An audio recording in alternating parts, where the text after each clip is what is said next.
এই বার্তায় আজকে বাংলাদেশে যেভাবে পাকিস্তান প্রীতির নতুন প্রজন্মের লহের চলছে, গণহত্যা, 4 কোটি মানুষকে মেরে ফেলা, 4 থেকে 5 লক্ষ নারীকে অবৈধ গর্ভধারণ করতে বাধ্য করার মতন সবচেয়ে ঘৃণ অপরাধ যে পাকিস্তান বাংলাদেশে করেছিল, এই প্রজন্ম তো সেটা ভুলে গেছেন। তারা পাকিস্তানের প্রতি সহানুভূতিশীল, সেটা আমরা সোশ্যাল নেটওয়ার্কে দেখতে পাই। মানুষের উপকার, মানুষের মুক্তির, মানুষের কল্যাণের এই রাজনীতি নয়। এই সত্যি তাদের দেশেরই রাষ্ট্রনায়ক বলেছিলেন। কে বলেছিলেন? আইয়ুব, জেনারেল আইয়ুব, যে তোমরা চিন্তা করো না, আমরা যে পরিমাণ নারীকে ধর্ষণ করে এসেছি বাংলাদেশের বাঙালি নারীকে, সেই নারীদের অবৈধ সন্তানরাই আমাদের হয়ে একটা সময় গলা চিৎকার করবে। অন্তত ডিএনএ তাই বলে। ভারতীয় জওয়ান পুন্নম কুমার সাউকে ছাড় মুক্তি দেওয়া হলো পাকিস্তান থেকে, এই নিয়ে পশ্চিমবঙ্গের রাজনৈতিক রং লাগানোর চেষ্টা করা হচ্ছে। বিষয়টাকে কিভাবে দেখছেন? বিষয়টা না, পশ্চিমবঙ্গ তো রাজনীতির পীঠস্থান, খুব আড়ালে একটা ব্যাকেটের মধ্যে লিখে দেওয়াই যায়, নোংরা রাজনীতি। মানুষের উপকার, মানুষের মুক্তির, মানুষের কল্যাণের এই রাজনীতি নয়। তা না হলে দেখুন, আজকে ভারতের এত বড় একটা সংকটের জায়গা, ভারত যেখানে প্রতিবেশীদের জঙ্গি ঘাঁটিকে তছনছ করে দিয়ে এত বছর পরে তাদের মূল ভূখণ্ডে টার্গেট করেছে, আমরা ব্যাকফায়ার করেছি, আমরা যুদ্ধবিরতি করেছি, কিন্তু আমাদের সাফল্য, সেনার সাফল্য, এটা তো ডিনাই করতে পারে না কেউ।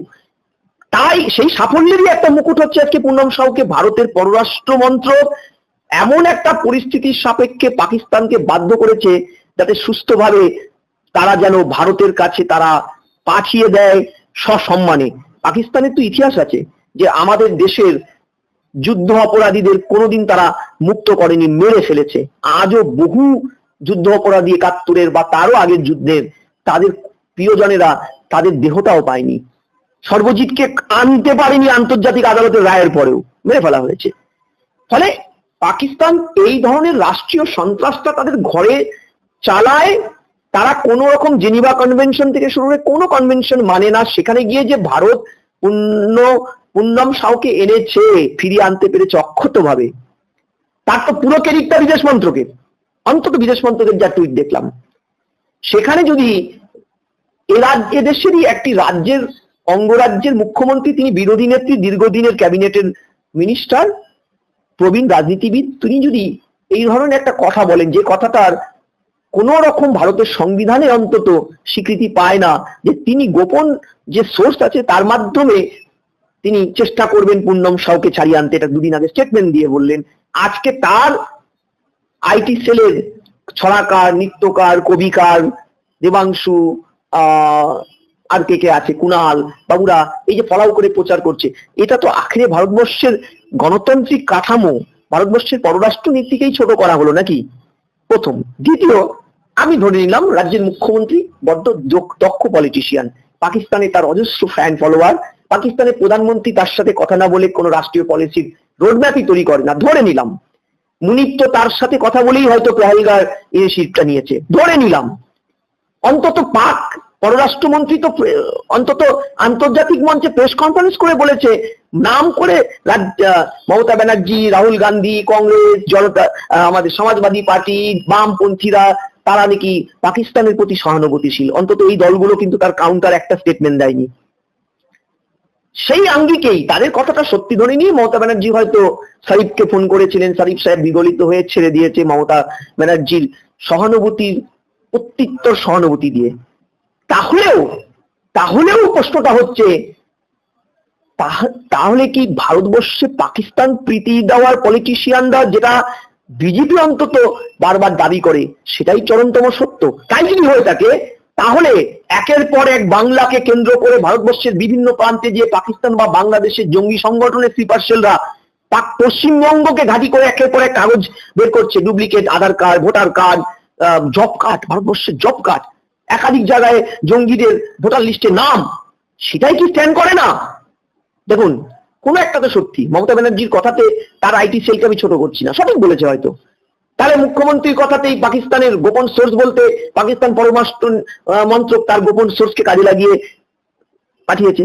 তাই যদি হয়ে থাকে, তাহলে এ রাজ্যে মুক্তাঞ্চল পাকিস্তানিদের সহানুভূতির লহেরে তৃণমূল পাকিস্তানপন্থী সহানুভূতি রাখছে, তাই তার পুলিশ কলকাতায় বুকে যখন মিছিল হয়, পাকিস্তানকে জল আটকে দিলেন কেন?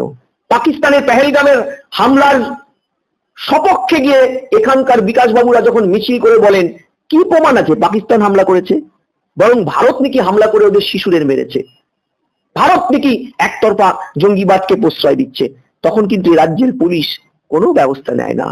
তার কাছে যথেষ্ট আইন থাকার পরেও ওখানেই আমরা সিঁদুরের মেঘটা দেখি। পাশাপাশি আমরা দেখতে পেয়েছি ভারত পাকিস্তানের যে যুদ্ধ, সেই যুদ্ধ পরিস্থিতিতে পাকিস্তানের পক্ষে দেখা গেছে বাংলাদেশকে। পশ্চিমবঙ্গ কতটা সুরক্ষিত সেই বিষয়ে দেখবেন, পশ্চিমবঙ্গের মুখ্যমন্ত্রী বাংলাদেশের সমর্থনে বা বাংলাদেশকে মোটামুটি ভালোবাসেন টাইপের। আমি পরিষ্কার আপনাকে একটা কথা বলছি, আপনি একটা ভ্যালিড প্রশ্ন করেছেন। পাকিস্তান তার পররাষ্ট্র নীতির একটা ইনকনভেনশনাল আবর্ত তৈরি করেছে, কৌশলগত পরিবর্তন করেছে। আপনারা যদি কিছুদিনের ইয়েগুলো দেখেন, পাকিস্তান সরাসরি যুদ্ধ করে কোনো কালেই জিতবে না। তাই পাকিস্তান এবার যেটা করলো, তারা ভারতের আভ্যন্তরীণ রাজনৈতিক স্ট্রাকচারটাকে তাদের ফেভারে আনার চেষ্টা করলো। আমি লো ইন্টেন্সিটি কনফ্লিক্টের কথা যেটা বলছিলাম, যে অপারেশনটায় তারা ভারতের পলিটিশিয়ানদের নাম করে নিয়ে বোঝাতে চাইলো ভারত সরকার তাদের থেকে আলাদা, ভারত সরকার মিথ্যা কথা বলছে, ভারত সরকারের জঙ্গি হামলাটা করিয়েছে, পোলামা করিয়েছে, এটা করিয়েছে, ওটা করিয়েছে, নাম দিচ্ছে পাকিস্তানের ফর দা হিন্দু ভোটস। এটা যদি ঠিক হয়ে থাকে তাহলে দেখবেন পাকিস্তান কিন্তু আরেকটা পলিসি নিয়েছে। সেটা কি? তাদেরই ডিএনএ সন্তান যারা বড় হচ্ছে বাংলাদেশে, কথাটা শুনতে খারাপ লাগলো, এটাই সত্যি, তাদের দেশেরই রাষ্ট্রনায়ক বলেছিলেন, কে বলেছে? আইয়ুব, জেনারেল আইয়ুব, যে তোমরা চিন্তা করো না, আমার নারীকে ধর্ষণ করে এসেছি বাংলাদেশের বাঙালি নারীকে, সেই নারীদের অবৈধ সন্তানরাই আমাদের হয়ে একটা সময় গলা চিৎকার করবে, অন্তত ডিএনএ তাই বলে। এই পাট্টায় আজকে বাংলাদেশে যেভাবে পাকিস্তান প্রীতির নতুন প্রজন্মের লহের চলছে, গণহত্যা, 4 কোটি মানুষকে মেরে ফেলা, 4 থেকে 5 লক্ষ নারীকে অবৈধ গর্ভধারণ করতে বাধ্য করার মতন সবচেয়ে ঘৃণ্য অপরাধ যে পাকিস্তান বাংলাদেশে করেছিল, এই প্রজন্ম তো সেটা ভুলে গেছেন। তারা পাকিস্তানের প্রতি সহানুভূতিশীল, সেটা আমরা সোশ্যাল নেটওয়ার্কে দেখতে পাই। এটা হলে একটা যে বিপদ, সেটা হচ্ছে মাথায় রাখুন, 178 থেকে 200 জন কুখ্যাত জঙ্গি যেটা হাসিনা আটকে রেখেছিল আন্তর্জাতিক, তাকে কিন্তু এই নতুন ইউনিশ সরকার, জঙ্গি সরকারের লালন পালন দাতা, তারা কিন্তু ছেড়ে দিয়েছে। এদের সোনার বাংলা তৈরি করতে ছাড়েনি, এরা ভারতবর্ষে প্রক্সি ওয়্যার করবে। পাকিস্তান এখানে নতুন ঘাঁটি করেছে, ইতিমধ্যে পাকিস্তানে অস্ত্র বোঝাই জাহাজ ওদের আইনকে বুড়ো আঙ্গুল দেখিয়ে উইথাউট এনি চেকিং বাংলাদেশের চিটাগাঁও বন্দরে পৌঁছে গেছে। এটা নিশ্চয়ই ওদের উন্নয়নে যায়নি, ভারতের বিরুদ্ধে অস্ত্রটা প্রয়োগ হবে বলে নতুন ঘাঁটি হচ্ছে বাংলাদেশ।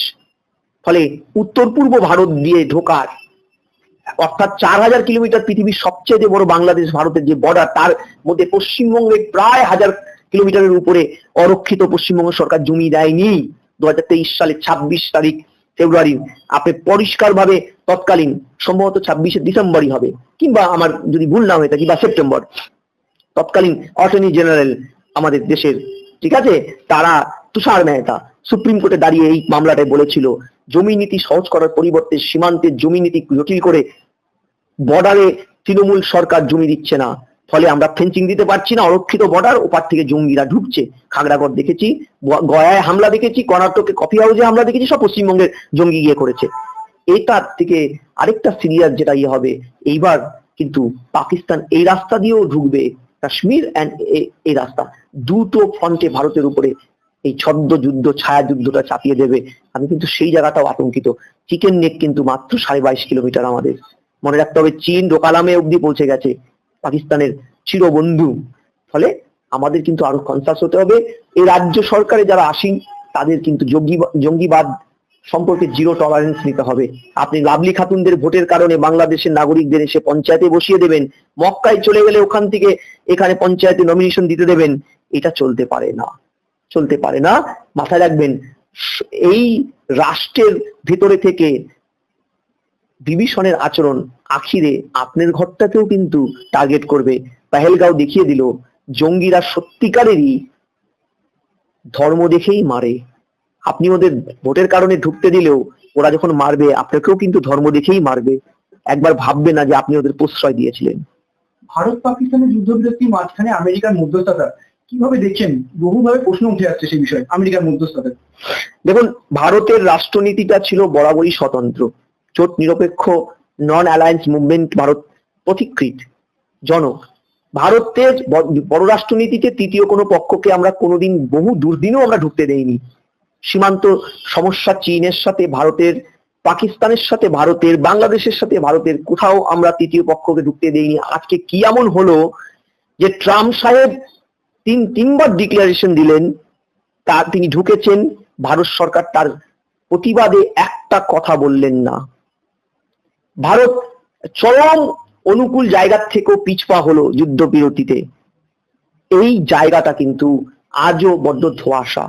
এবং খেয়াল করবেন, ভারতের এই পররাষ্ট্র নীতিটা যদি সত্যিকারেরই প্রবাহমান হয়, তাহলে ভারতের 3 দেশে থাকা 3টে দেশের বর্ডার নিয়ে যে একটা সংকট, এবং নেপাল এবং ভুটান নিয়েও কিছু কিছু সংকট আছে, এটাও কিন্তু এরপরে একের পর এক দাবি উঠবে আন্তর্জাতিক শক্তিধর রাষ্ট্রগুলোর নাক গলানোর প্রশস্ত ক্ষেত্র হিসাবে। এইটাই কিন্তু অশনির সংকেত।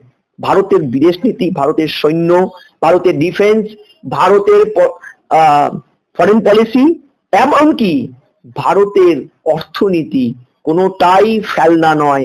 এখন আমরা কিন্তু চতুর্থ সর্ববৃহৎ ইকোনমির একটা অংশ। আমাদের এখন তৃতীয় বিশ্বের তৃতীয় শক্তিধর দেশের সমীহ করে চলার দিন এখন আর নেই, ছিলও না কোনোদিন।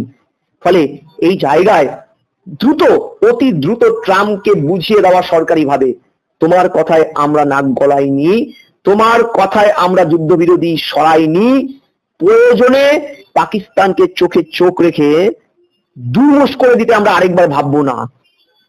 এটা কিন্তু বুঝতে হবে। আর বুঝতে হবে, পাক অকুপাইড কাশ্মীর আমাদের অবিচ্ছেদ্য অঙ্গ। এই সমাধানটা দ্রুত পলিটিক্যাল লেভেলে ভারত না করতে পারলে কিন্তু সংকটটা আরো ঘনীভূত হবে। পাক অকুপাইড কাশ্মীর ভারতে আবার চাপিয়ে দেবে 8 দশকের পুরনো একই কায়দার জঙ্গিবাদকে নতুন কৌশলে।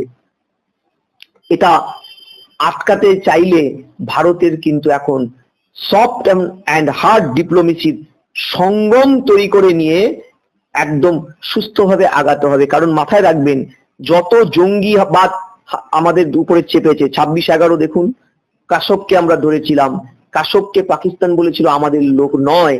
তারপরে সেই দেশের তদন্তকারী সংস্থার প্রধান তারিক স্বীকার করে নিয়েছিল সবার সামনে, হ্যাঁ, কাশব আমাদের দেশের, পাকিস্তানের নাগরিক আজমল কাসব। অর্থাৎ এইটা চরমতম সত্যি। আমরা আমাদের বিদেশ নীতি সফট অ্যান্ড হার্ড ডিপ্লোমেসির ওয়েল কম্বিনেশনে আমাদের দ্রুত পাকিস্তানকে বাধ্য করতে হবে পাক অকুপাইড কাশ্মীর ছেড়ে দিতে। কারণ আমাদের কিন্তু গলফ কান্ট্রিগুলো, মূলত আমাদের প্রোগ্রেসিভ ইসলামিক স্টেট গুলো আমাদের পাশে। এখন পাকিস্তানকে তারা কোনোভাবেই ইসলামিক স্টেট ভাবে না, ওরা ইসলামের বদনামকারী স্টেট হিসাবে ওদের চিহ্নিত।